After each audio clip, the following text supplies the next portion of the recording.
Here in this room, the children learn to read, to write, and to figure.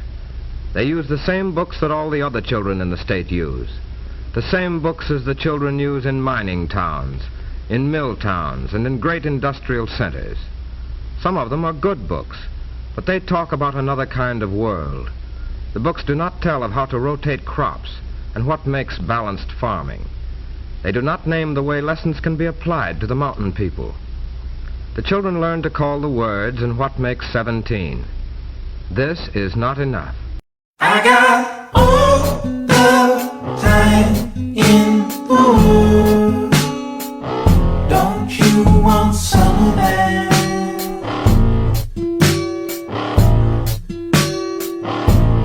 I got all the time. When a child walks into a classroom, it should be a place of high expectations and high performance. But too many schools don't meet this test. That's why instead of just pouring money into a system that's not working, we launched a competition called Race to the Top. To all 50 states, we said, if you show us the most innovative plans to improve teacher quality and student achievement, we'll show you the money. And Race to the Top should be the approach we follow this year as we replace No Child Left Behind with a law that's more flexible and focused on what's best for our kids. President Obama's introduction of the Common Core program shook the nation, changing education as we know it. But is it a change for the better? One major problem of the program is that it is not well understood.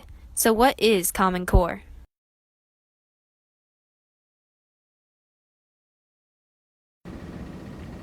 The way I describe it, I think that they're trying to align the standards for kids so they're more consistent, so that in order to prepare them for the workplace, or higher learning, or college, just trying to get more consistency. Okay. And so what is your opinion on the standards and changes that have been implemented? The changes that I like are that we know what to teach. The focus, they've narrowed the standards down. They're focusing on three things. There's the major content, then you have additional and supporting. So you know in February your students will be tested on the major content, and so you focus on those, and they've got those organized. And then they change the focus within those, where your focus is your major content, then you're working on the coherence, where they're aligned so you can connect the skills together. And then the rigor, which is their conceptual understanding, their procedural understanding, and their fluency. Okay. We live in the age of high-speed information, and our children's education needs to keep up. We all need the Common Core state standards to make sure that students are prepared for college and the real world. Why? Oh, hey there. Why what? Why do I have to prepare? Isn't this the real world now? By the way, I'm Eddie. Well, hi, Eddie. You're right. It is the real world. But I'm talking about the future. I want to invent a time machine. But you'll need more than high school classes to build that time machine, or robots. But why? Well, first you'd have to accelerate to the speed of light. That sounds kind of hard. See, the new standards prepare you for taking on hard things, one step at a time. 42 states, D.C., 4 territories, and the Department of Defense Education Activity have adopted the Common Core state standards. There are positives stemming from Common Core, such as more rigorous standards, which should cause higher scores throughout the U.S., as well as a possible higher graduation rate. But the standards have neither been implemented long enough nor consistently enough for visible results. We asked a 4th grade teacher what she believed the positives of Common Core are.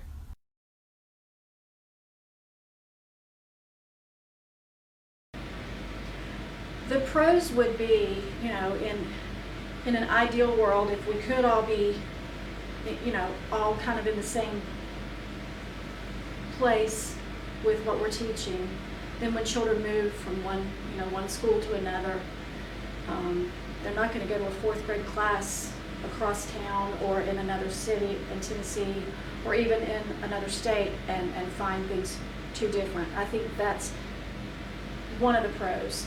Now, I don't think it really works that way. I mean, there's no way to keep everybody all together. But, the idea of all of us teaching similar curriculum, I think is good. The new standards paved the way for new methods of learning, causing parents to no longer be able to help their elementary student with homework, leading to long nights and much frustration.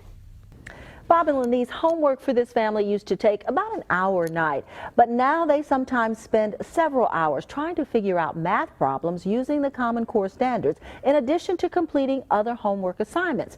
Now, this parent is frustrated, and she believes the school system is hurting students in the way Common Core standards are being implemented in schools across the country. 15 plus 5 is 20. 12 divided by 2, since that is 2/3, equals 6. 6 plus 12 is 18. You could easily tell because you know that 12 is... God. Are you getting confused? Yes, ma'am. It's okay. Just move your hand and take a deep breath. Kids across the United States are struggling with the implication of these new standards, and yet 70% of teachers thought that it would be a success. The negative effects of this program are extensive.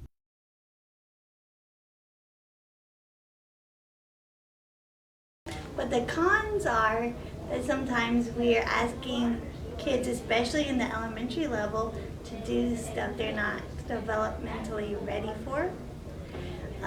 You know, even a middle school student can't really pick through a complicated text and write about it yet. They're just not developmentally ready yet. But we put this added stress on them by suggesting that they should be able to do that. So.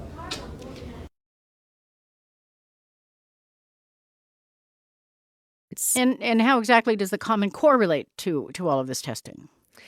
Well, you know, I think of a lot of the stress isn't just around the sheer number of tests, but also around all the changes in state policies.